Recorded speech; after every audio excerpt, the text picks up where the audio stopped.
Hello, everyone. How you doing out there? Hope you're doing well. Hope you're not one of the people in the middle of the once in a lifetime weather event that happens every other week now. Hope you're not one of those people. Hope you're one of the people in the other areas where the once in a lifetime weather event only happened 2 months ago, and that's it. Thank you for joining me. I'm going to be getting into the concept of degrowth versus extinction. Are those our options, and what does growth and degrowth even really mean? We're going to be getting into that. We're going to get into a new document that's been, I don't know if it's exactly leaked. I mean, it certainly was not put out intentionally, not put out publicly. The NSA revealing that their form of cyber war is going to be done with respect and dignity. That's what they're telling their employees. Also, I'm going to start off with, and several other stories I'm going to get to as well. But I wanted to start off with actually a different story. This is the latest attack. Seems like I'm covering one of these a week, of one of the indie outlets, independent voices, anti-war voices, anti-imperialism voices, whether it be, videos like mine, or whether it be outlets like Mint Press, where I used to work, that are being attacked at every different level. They're going after their funding. They're going after their sites. They're going after their social media platforms in every different level. If I can clump us all together, are being attacked. And the latest one is the gray zone, although I've covered attacks against the gray zone before, such as when one of their journalists was arrested and held by police in the UK for 5 hours, where they continually insisted that he clearly is working with the Russians, and please reveal to them how he's working with the Russians. Don't you love it when they grab someone up and they go, hey, here's the paranoid conspiracy we just made up. Please prove it for us. We don't actually have any evidence that you did the thing. We're just going to yell at you for 5 hours, which in the UK is the limit of how long they could hold him. And anyway, so I've covered attacks against the gray zone before, but this is the latest one. They did a fundraiser and on GoFundMe, and you got to give them credit, honestly, just for that image that they've created that says "Go fuck yourself," but it's in the chipper font of GoFundMe. But GoFundMe has frozen the gray zone's assets that were raised through GoFundMe. Now, you'd think legally, when you raise money on a platform like GoFundMe or Kickstarter or whichever ones are still out there, you'd think that legally those are yours, that you now own those because people donated the money to you. You'd think it's legally yours. But apparently that's not the case. And GoFundMe has yet again stolen the assets, stolen the money of an independent media outlet or an independent journalist. And this is the latest example. The Silicon Valley-based crowdfunding site GoFundMe has informed the gray zone that it has frozen all money, which was $90,000, raised in our recent fundraiser, quote, due to some external concerns. Yeah, were the external concerns that you fucking work for the corporate U.S. state and they're concerned that gray zone as well as other outlets are revealing the truth and the crimes of the corporate U.S. state? Was that the external concern that you had? Was that worrying you over at GoFundMe? Our initiative, to continue from the Gray Zone article, was devoted to providing independent journalists Wyatt Reed, Kit Clarenberg, and Alex Rubinstein with long-term positions. By the way, two of those three, I often use their work on this show to convey to you what's actually going on in the world. And two of those three have been under attack by the U.S. or U.S. vassal states. I do know Alex as well. I'm not sure whether they've gone after his funding recently, but Wyatt, yeah, as you recall, actually, I had him on for an interview to talk about it. I forgot about that, but Wyatt went to Ukraine and they bombed his hotel. his hotel was hit with a bomb, and it was a hotel that was known to house Western journalists. And likely they knew that he was there. Now, whether they were going after him specifically or just going after Western journalists in general, I don't think he knows that. But he was about 100 yards away. He was walking back to the hotel when a mortar hit essentially the front door of the hotel. And I played that video. I also then interviewed him about that. Kit Clarenberg, I covered how he was arrested. That was the guy I was talking about, how he was arrested by the UK police when he arrived. That's his home country, by the way. Or I guess not now. I think he lives maybe in the United States now, but he at least is from Britain. And he arrived in London, and they arrested him at the airport and kept him for 5 hours, which is the max under UK law that you can hold someone without bringing charges against them.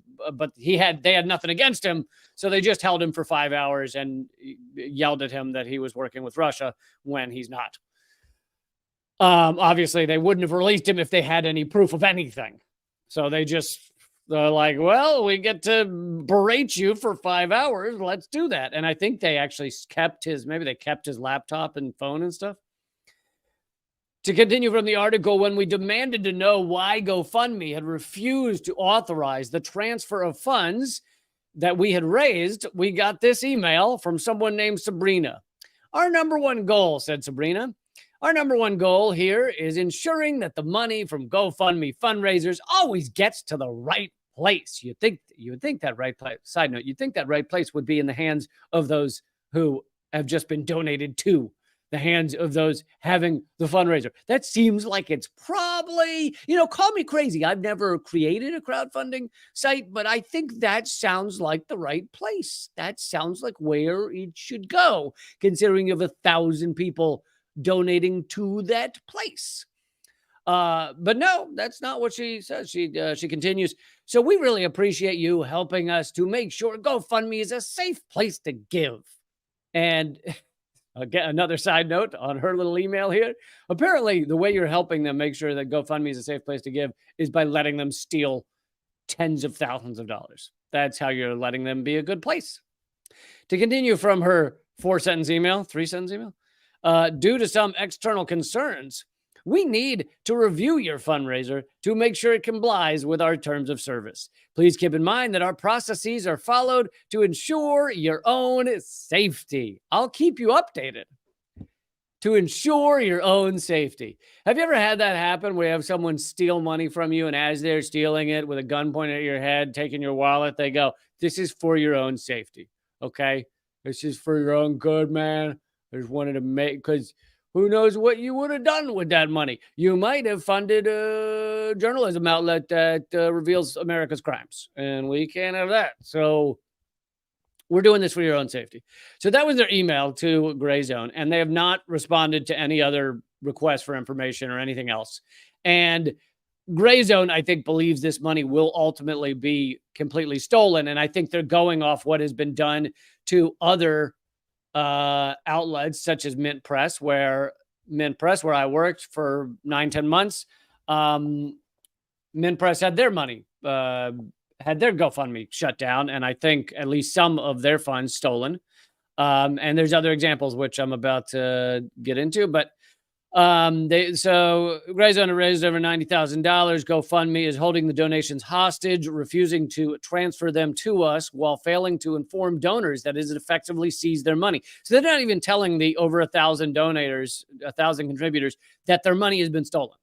You'd think they'd, at minimum, would be obligated to send. Sabrina could get to work sending some emails to those 1,000 contributors and saying, "Hey, we at GoFundMe have decided to actually just steal your money. So just letting you know, but it's for your own safety. So don't worry, it's for your own safety." While failing to inform donors, so the article continues, the for-profit site has similarly refused to explain its freezing of donations. Kit Clarenberg, who would have also been provided with a staff position thanks to our fundraiser, was detained and interrogated for his investigative reporting for the Gray Zone at, Luton International Airport. I thought it was Heathrow, but Then there was the Ukrainian SBU security services effort to ban the Gray Zone's Aaron Mate from Twitter. According to a series of internal Twitter emails provided to Mate, the SBU enlisted the FBI to pressure Twitter into banning him and a long list of accounts from its platform on the grounds that they were suspected by the SBU in spreading fear and disinformation. However, Twitter ultimately raised concerns about censoring American and Canadian journalists and rejected the request to ban Mate. So the FBI and Ukraine's intelligence service, SBU, had asked Twitter to ban Aaron Mate. He's also the co-host of Useful Idiots. The Gray Zone continues. Whoever is responsible, we are clearly witnessing the work of the censorship industrial complex. I've covered that on this show before, which was heavily talked about with the Twitter files, as it seeks to financially blockade the American and British journalists who have thoroughly disrupted their own government's official narrative. On February 5th, 2022, GoFundMe arbitrarily canceled a fundraiser for the Canadian Freedom Convoy protesting the Canadian government's COVID-19 vaccine mandate. You'll remember when that happened, when they just stole the funds of many involved in that. GoFundMe canceled a fundraiser for the Jitsan First Nation, sorry if I'm pronouncing that wrong, an indigenous tribe blockading a rail line traversing its land in British Columbia. So their funds were stolen. GoFundMe has also arbitrarily removed the fundraising campaigns of the anti-war alternative media outlet Mint Press and banned the website from its platform without explanation. So there you have it, the latest attacks to go after the funding of those of us who are anti-war, anti-imperialist. I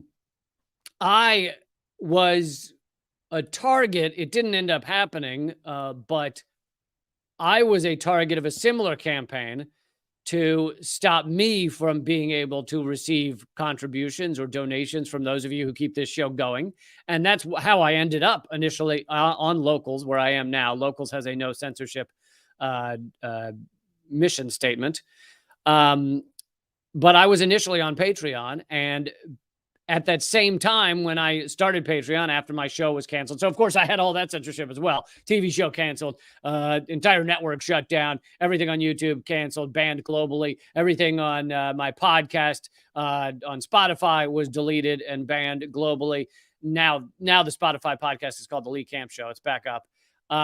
But after all that happened, I started a Patreon.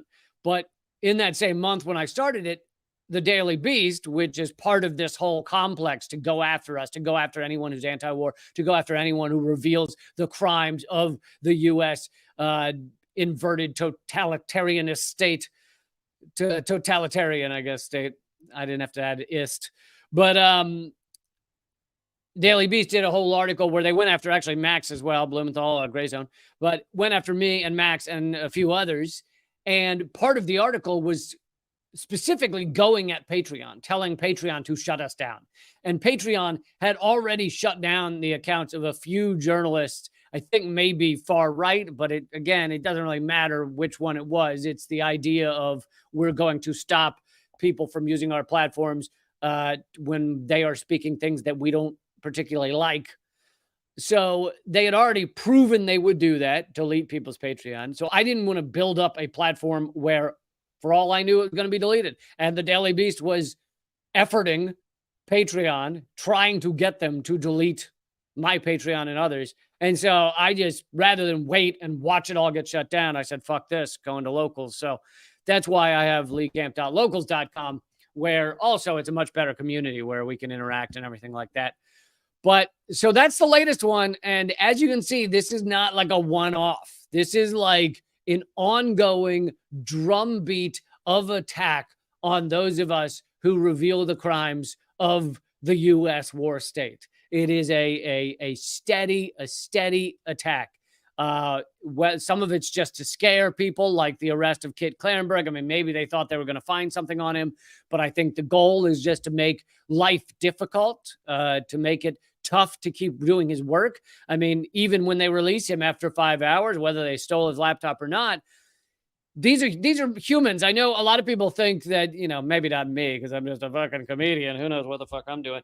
But I think some people think that these journalists, especially the ones that aren't silly some of the time, are like superhuman, and that type of thing doesn't affect them. Who, if someone tells them to stop reporting the truth, they'll never do it. And it's like, but you go after people's money and they can't earn a living. You go after people's security and you arrest them. And even if they end up getting out, you go after them in just like a myriad of different ways.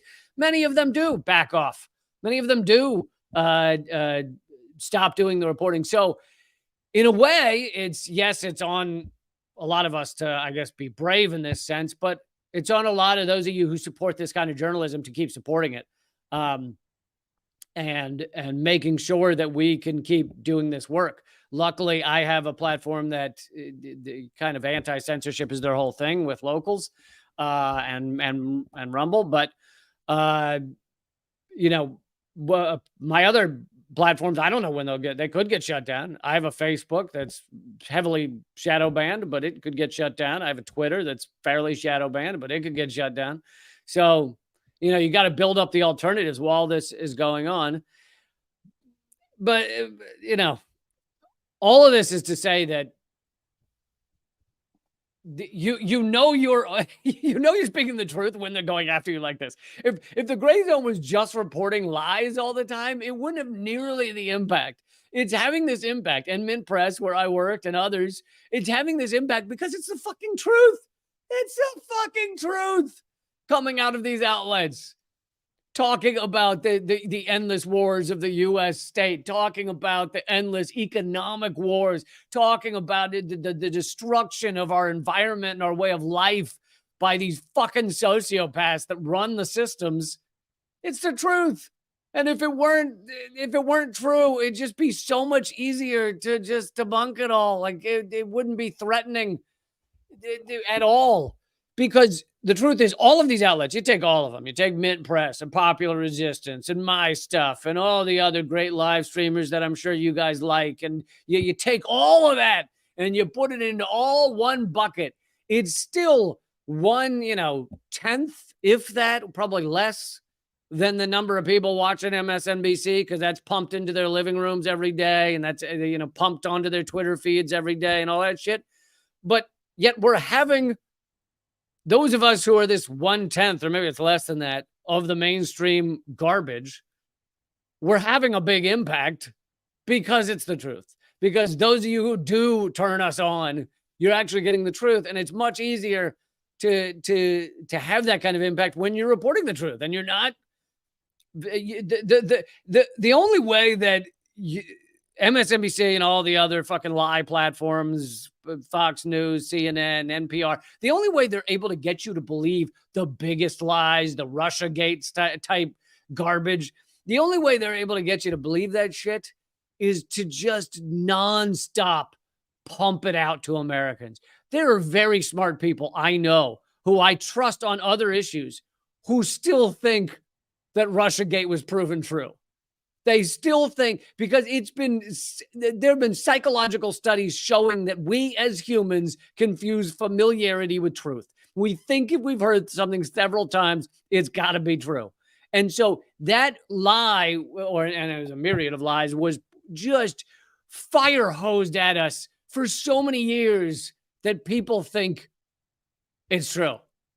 And so I don't know. I lumped all the positive and the negative into one thing there. I'm talking about the impact we're having, but I'm also talking about the efforts to stop us, all of us, Gray Zone and so many others.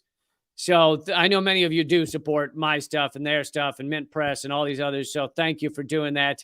And thank you, David. David just said he's excited for the special this weekend, which before I get to the growth and degrowth extinction discussion, I'll mention this real quick. My first live stand-up comedy hour is this Saturday, 9 p.m. Eastern, 6 p.m. Pacific. And it will be seated because it's a Zoom. So even though it's stand-up comedy seated, I think it's still going to be I think it'll if I can toot my own horn, although I'm not flexible enough. I've used that joke before. I'm sorry. Everything Saturday will be brand new jokes. That joke I've used before. But it will all be a brand new hour you haven't seen live, actually over an hour with a special guest at the beginning. And it's all $5 and you can watch it from anywhere. And that is the easiest way to find it. It's at the top of my Twitter feed, which is Lee Camp on Twitter. And yeah, it's at Simple Ticks, but you'll see it on the Twitter feed. There's some tickets left for Saturday. Then we do have a second show the 13th, but it's meant to be a better time for Europe, for those of you in the Europes. And so that one's at 1 p.m. on a Wednesday, which would be 6 p.m. for London. So hopefully you'll catch one of those. But I'm excited to spend that time with all of you. Okay, so let's get into the growth degrowth argument versus extinction, which is a minefield. And it's a minefield. Some of it they've intentionally made a minefield because the ruling elite really mainly don't want anyone talking about degrowth because it's anti-capitalist. But there's ways to muddy the waters and everything. But I'm going to give you an aspect of this discussion that I almost never hear talked about. Even in those people touting degrowth, even in those people saying, look, we can't do this forever, there's an aspect, a massive aspect of this discussion that maybe I've heard one person talk about it. It is so not talked about, partially because it's taboo, partially because I think a lot of people don't think about it. Doesn't occur. Doesn't. You know, every once in a while, I'm not even doing a Southern accent. I grew up in Richmond, Virginia, so I'm not even doing a Southern accent, but I have certain words that just remain kind of the Southern version. And and doesn't is one of them. Doesn't, even when I'm just talking regulars, even when I'm just speaking regularly, I still say doesn't. And I don't know. Maybe, is that just a Southern thing? Are there other areas of the country where you guys say doesn't? Because I say doesn't. I hope that doesn't bother you. Hope it don't bother you nothing. All right. So I don't know this guy. Obviously, he's fairly well known. I can tell from some of the things in here that I think he's also a shitbag in various ways. But I'm pushing those aside to talk about the parts that I want to talk about. So, and that's the thing, is like, people like to, whenever you feature someone, people like to just go, oh, but he said that, and he's an awful human being. And I'm like, okay, fair enough. Awful human being, he's terribly wrong. But also, let's talk about the things I wanted to talk. Like, you can feature someone that you disagree with as long as you talk about the things you agree with. Anyway, you get it. I don't need to belabor the point. But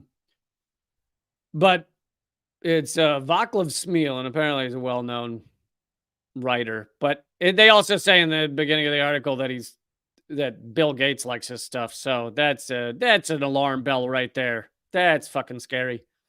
But he's saying in this interview and in his new book, that growth must end. Our economist friends don't seem to realize that. And first of all, that's hilarious that he thinks they don't realize that. No, they realize it, but they have been paid to act like capitalism is always the answer. And they've been trained in these schools, as Richard Wolff, who was also trained in these schools, Harvard and everything else. But he's one of the few who goes the opposite direction. They've been trained to just support the capitalist view of this world. So this guy's a distinguished professor who says some shitty things, but also some important things. And he's talking about degrowth. And I don't need to, they don't go into it in the article, but I don't need to tell you every way we know that life on Earth is, if we continue down this path of so-called growth, it's ending. It's ending. I don't need to give you all those, right? You guys, hopefully, the vast majority of you understand that. We've killed 50% of all wildlife over the past 40 years. The species are going extinct left and right. The oceans acidifying, not to mention filling with plastics. And not all of this is even related to climate crisis. I know that some of you are children and you don't understand that climate crisis is a thing. But even outside of that, we're killing the environment. You can't cut down all of the trees and expect things to be fine. Great new film on that called To the Trees by Eleanor Goldfield, tothetreesfilm.com, new documentary. And something I learned in that documentary that I didn't realize is, you know how you drive along the highways and in the well-known wooded areas, so, Pacific Northwest and stuff like that, the areas where you'd expect to see woods. You drive along the highways and the big roads and you go, wow, there's a lot of woods here. I like seeing this. There's a lot of woods. Did you know that if you get on Google Earth and look at a lot of those woods, a lot of those forests, the companies actively, they have a term for it, but I forget what it is, actively make sure to not cut down the woods lining highways so that people think those forests still exist. So if you get on Google Earth with a lot of these areas, you will see that the forest has actually been chopped down and they just left a strip, maybe a half-mile wide, maybe less, along the highways so that you and I, dumb Americans, as we're doodling along in our car, we think forests still exist in the United States. We are trucking down our highways, taking the family on a vacay, and we go, look at all the beautiful woods. And there are beautiful woods for roughly a half mile along the highway so that you think there's a forest. And this has been done a lot. This doesn't mean there's no forest in the United States, but I didn't realize they had gone to that effort to make us believe that forests still exist that don't exist. I mean, I guess I should have assumed it. Maybe I'm not cynical enough. But anyway, so here's from this is quoted from the questioner who's pointing out some of the things this guy has studied. And the interviewer says, you dug up the astonishing statistic that China has poured more cement every 3 years since 2003 than the U.S. managed in the entire 20th century. Now, of course, that's designed to be anti-China, but the truth is China is just existing in the world the same way so many other countries have. But what China's done over the past 30 years is take 850 million people out of extreme poverty. So when you're taking that many people, over two America's worth, 2 United States worth, sorry, you inevitably, of course, are going to pour some crazy amount of cement to create the society that these people can live in now that they're out of extreme poverty. Now that they're not living in a grass hut on the hills. But obviously, this is the problem with not just the China's economic system, but the U.S. economic system. And it all comes back to the market economy. See Zeitgeist if you'd like to really learn how this works. Something else the interviewer says, you calculated that in 2000, the dry mass of all humans in the world, so you take every human, is 125 million metric tons. Now guess what the dry mass of every wild vertebrate in the world is. Every single animal of every kind vertebrate except humans. It's only 10 million. So the dry mass of humans, 125 million metric tons. Dry mass of every wild vertebrate on the planet, 10 million tons. So these are just some ways that we are eating this planet alive. And what the only answer is to evolve beyond this economic system, to be smart enough as a fucking species to get past the economic system that is eating this planet and eating it quickly, fucking quickly. Industrial capitalism has not been around that long and we are eating this planet. So, to see this article and this professor and others talk about degrowth, I think is very important. Now they should also be talking about beyond capitalism, which they do say the word capitalism. I was waiting to see if they got through this whole article without saying the word capitalism, but they do. He says, so one of the things he says is, without a biosphere in good shape, there is no life on this planet. It's very simple. That's all you need to know. The economists will tell you we can decouple growth from material consumption, but that is total nonsense. The options are quite clear from the historical evidence. If you don't manage decline, then you succumb to it and you are gone. The best hope is that you find some way to manage it, meaning we have to change the way we live, and it can't be individual. I mean, yes, if you individually will stop, flying around the world every other week, good. But the real change that's actually going to save us and save the future needs to be beyond individual action. It needs to be mass action. It needs to be governmental bodies taking action. And I know that many people are that I highly respect are anarchists, and they don't want to see governments, large governments at all. And I think nationalism is a fucking disease of the brain. But in the current system we're in, the only way to take action that large at this time is going to be governments.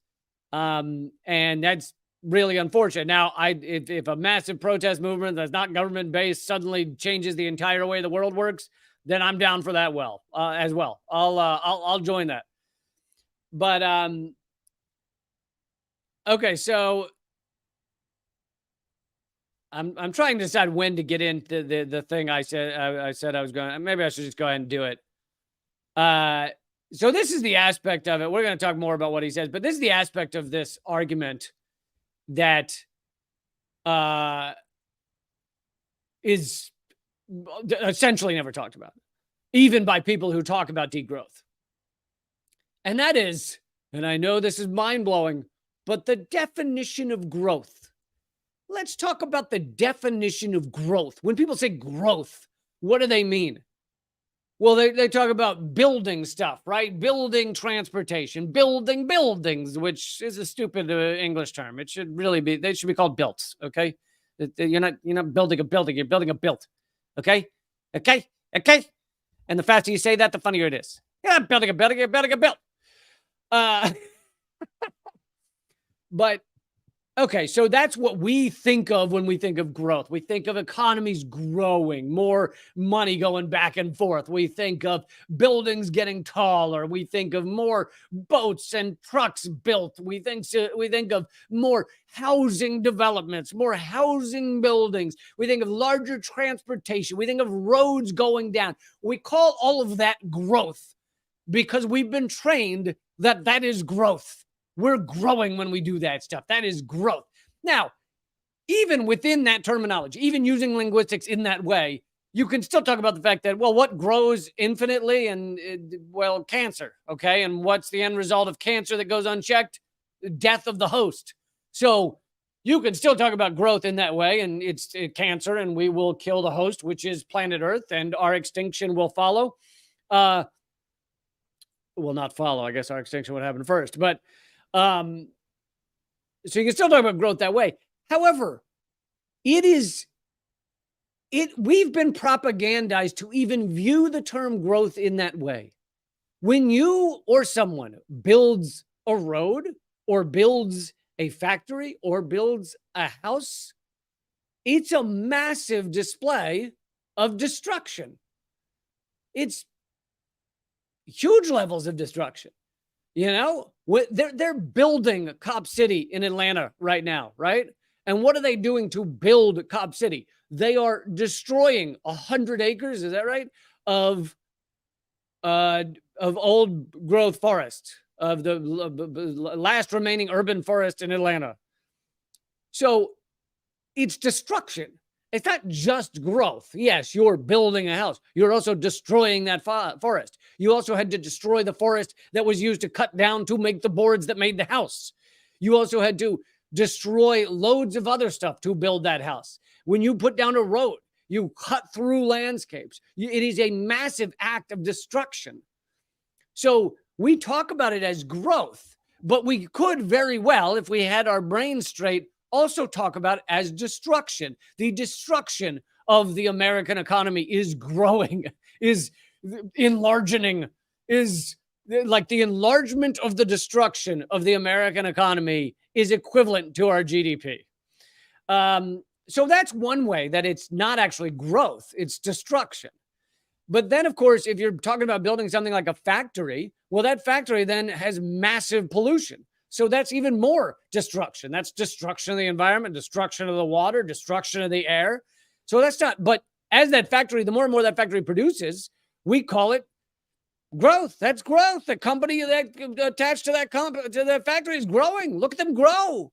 They're growing so big, even as they pollute the water and kill the fish. That's destruction. That's not growth. But we think of it as growth. We're told to talk about it as growth. Another example would be a deforestation company in charge of chopping down the woods, turning the various wood into fucking chopsticks or whatever the fuck, various things, paper, everything else. That company gets bigger and bigger, right? That's good for the GDP. Wow, company getting big. That's great GDP. Awesome. They get bigger. They cut down more woods. They are a massive display of destruction. And yet that's growth. That's called growth. We call that growth. It is a complete parasite of our brains to call these things the way we do. Another example would be weapons contractors, right? They grow bigger. They're getting bigger. Well, why are they going bigger? Why are they getting more money? Oh, they're selling more bombs. So they sell more bombs or more jets to bomb or more drones to bomb, and they get bigger. That's called growth. That adds to our GDP. But what do those bombs do? Fucking destroy. Massive destruction. They're creating destruction. They're not creating growth. But again, even in this article that's touting degrowth, that's saying we can't keep moving like this, even in this article, they don't come to terms with these terms. They don't squabble with these terms. They don't debate them. They don't have any problem with building a house or building a factory being called growth and knocking it down or not using it being called degrowth. They have no problem with that terminology when they very much should. So even though this is called degrowth, and degrowth scares people because basically the way the right wing and even some on the left wing who are breathtakingly confused view degrowth is just, well, degrowth is the rulers taking things away from you. They're just going to take your things. Well, yeah, that could be one way that you set it up, but how about we don't do that? How about we don't work it that way? How about we, the people, make these decisions rather than the fucking ruling elite sociopaths? How about that? Not to mention that in any shift, in any change in a society, both locally and globally, the ruling elite sociopaths are going to try to use it as best they can to their advantage. So you look at Maui. Right now, in Maui, it's burned down. The fucking ruling elite fly in, try and buy up everything they can, try and use it to their advantage, use that awful, awful disaster to their advantage. So if we were to succeed in saying degrowth needs to become the norm, we need to start living differently, degrowth is the norm, the ruling elite are absolutely going to try and use that for their own benefit. So just because they're using something for their own benefit or trying to, you shouldn't act like that means that it doesn't need to happen or that degrowth is a bad thing, that, oh no, they're telling us that because they want to steal things. No, they want to steal things because they're fucking sociopaths and they're going to use whatever we talk about to try and do it. It just anything that happens in society, they're going to try and use to their benefit.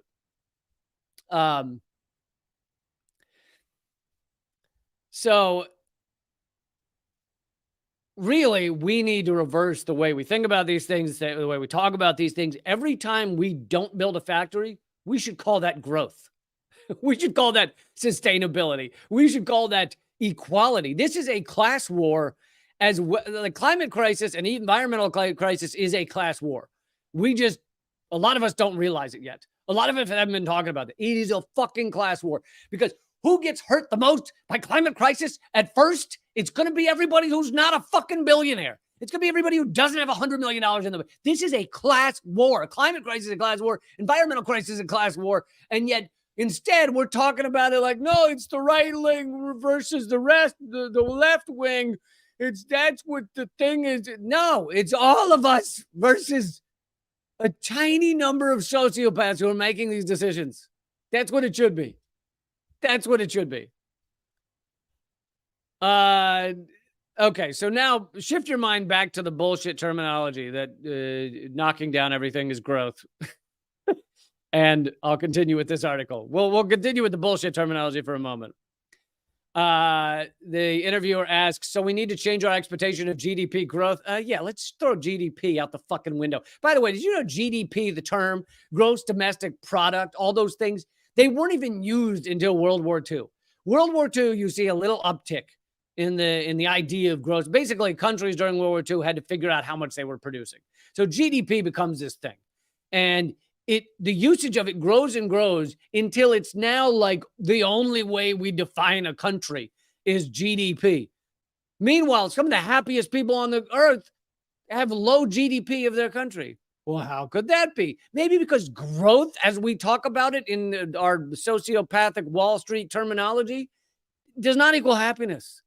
Just because you have more things, just because you have a garage filled with shit, plastic shit, does not equal happiness. I know that's very striking. I know, how could that be? But I have an exercise thing that goes like this and one that also goes like that. And people in Nicaragua don't have the thing that goes like this and the thing that goes like that. How can they be happier than me? I think they're happier than you because they don't think they fucking need the thing that goes like this and the thing that goes like that. I think that's how. All right, so he continues. He says, yes, the simple fact is that however you define happiness, we know, and we have known for ages, that the amount of GDP is not going to improve your satisfaction with life, equanimity, and sense of well-being. The interviewer then asks, growth becomes malign, cancerous, obese, and environmentally destructive, correct? And the guy says, exactly. That would be nice. We could have, meaning cut in half, our energy. We could have our cake and eat it too. We could halve our energy and material consumption, and this would put us back around the level of the 1960s. We could cut down without losing anything important. Life wasn't horrible in the 60s and 70s in Europe. People from Copenhagen would no longer be able to fly to Singapore for a 3-day visit. But so what? Not much is going to happen to their lives. People don't realize how much slack is in the system we have. But it's not just slack. It is bullshit. It's utter bullshit. But many people define our lives around nothingness. And I mean, you look at the next time you're driving down the highway, look around at all the cars driving with you and think about whether do any of us really need to be going to any of these things? We're all just doing. Half of all jobs are utter nonsense. Nonsense. But we've created a system that highly, quote unquote, values them. I mean, how many people are paid millions for marketing? How many people are paid even lower? And yes, there's all that bullshit. I mean, most of the richest people in America are fucking hedge funds. They just bet against where the market's going. It's straight up gambling to the tune of billions and billions of dollars. But even beyond that, it's like, even if you look at lower level employees, it's like, people are, what are these jobs we do? What is this fucking, it's whole shit.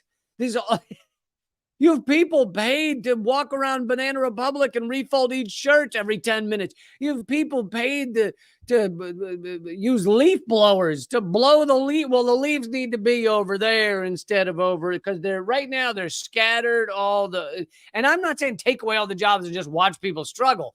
I'm saying take away all the bullshit jobs and then also create a system where people are not struggling. Do both of those at the same time. Get rid of the leaf blower and give the leaf blower dude a great life. Do both of those things at the same time. By the way, just occurred to me that what are the Maple Leafs? Are they a hockey team?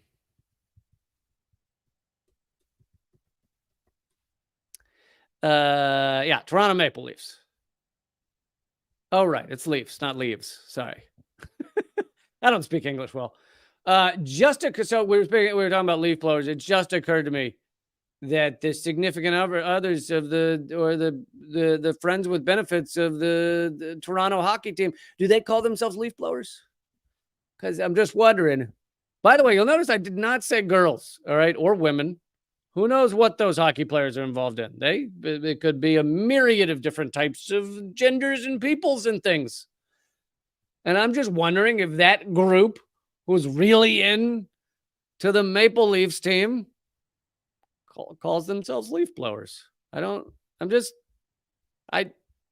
feel like I couldn't, we couldn't have this discussion without getting there eventually, right?